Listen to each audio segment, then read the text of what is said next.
আজকে happy new year. আজকে দাদার সাথে একটু বের হলাম মালয়েশিয়া গ্রামটা দেখার জন্য। আপনারা আমাদের সাথে থাকুন। আমরা গ্রামের মধ্যে ঢুকবো, ঠিক আছে? গ্রামের মধ্যে ঢুকবো। গ্রামের পাশেই একটা সাবওয়ে রাস্তা।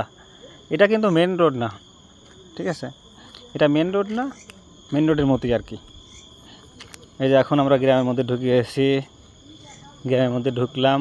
দেখেন গ্রামের মধ্যে এত স্তব্ধতা, মনে করেন পরিবেশ এত ঠান্ডা, কোনো শব্দ মব্দ কিচ্ছু নাই। গ্রামের মধ্যে বাগান, গাছের বাগান, ফলের বাগান, ফুলের বাগান সব আছে। দেখেন এই যে রামবুতান ফল, মালয়েশিয়ার বিখ্যাত একটা ফল রামবুতান ফল। এই বাসার সামনে এগুলা। আমার দাদা আইছে, এই যে সাথে ঘুরতেছে আমার সাথে, তারও গ্রাম দেখার খুব শখ। আমরা সারাদিন ভোরে গ্রামটা দেখব। আসলে কি, আমি মালয়েশিয়াতে এসে গ্রাম অঞ্চলে পড়েছি। গ্রাম অঞ্চলে পড়ছি, আমি মনে করি আমার কপালটা ভালো। বাস্তব কপালটা ভালো কী জন্য?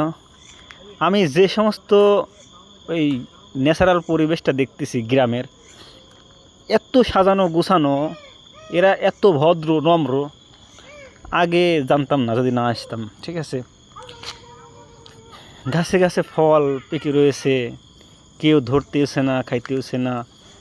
সাজানো গোছানো একটা, মনে করেন জান্নাতের বাগানের মতো, স্বর্গীয় স্বর্গীয় একটা গ্রাম।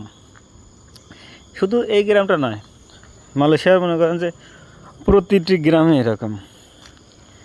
মনে করেন যে এই বাড়ি একটু ফাঁকে ফাঁকে বাড়ি, কিন্তু গ্রামের মধ্যে গাছপালায় ভরা, শুধু ফলের গাছ, ফুলের গাছ। ওই দেখেন কী পরিমাণ নারকেল ধরে আছে, খাওয়ার মানুষ নাই, বুঝছেন? কারোর সাথে কারো ঝগড়া নাই, বিবাদ নাই, কারো জায়গা নিয়ে কারো ঠেলাঠেলি নাই। যার যার সম্পত্তি সে ভোগ করতেছে, নাও করতেছে। তার নিজের বাগানে যে ফল পাইকে আছে এটা দেখার তাদের সময় নাই। তারা খুব আরামপ্রিয় মানুষ, শৌখিন মানুষ, সাজানো গোছানো জীবনযাপন করে। বাড়ির আঙিনায় যেন এক একটা বাগান, গার্ডেন, ঠিক আছে, এক একটা পার্কের মতো সিস্টেম করে রাখছে নিজের বাড়িটা। আল্লাহ যদি আমার তৌফিক দান করতো, তাহলে আমি মালয়েশিয়াতে থেকে যেতাম বউ সাল পাল নিয়ে, ফ্যামিলি সহকারে।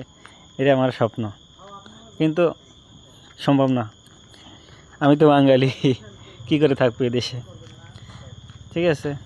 তবে আমার ইচ্ছা যে যদি মালয়েশিয়া থাকতে পারতাম, কারণ এমন সুন্দর সাজানো গোছানো দেশ আমি দেখিনি, হয়তো আমার জীবনে দেখিনি। কারণ এই প্রথম মালয়েশিয়াতেই আসছি, অন্য কোনো দেশে এখনও যাইনি। মালয়েশিয়াতে আসছি, এত সুন্দর লাগতেছে দেশটা, সাজানো গোছানো। আল্লাহ তাআলার কাছে লাখ করে শুকরিয়া যে এত সুন্দর একটা দেশ আমাকে আনেছে।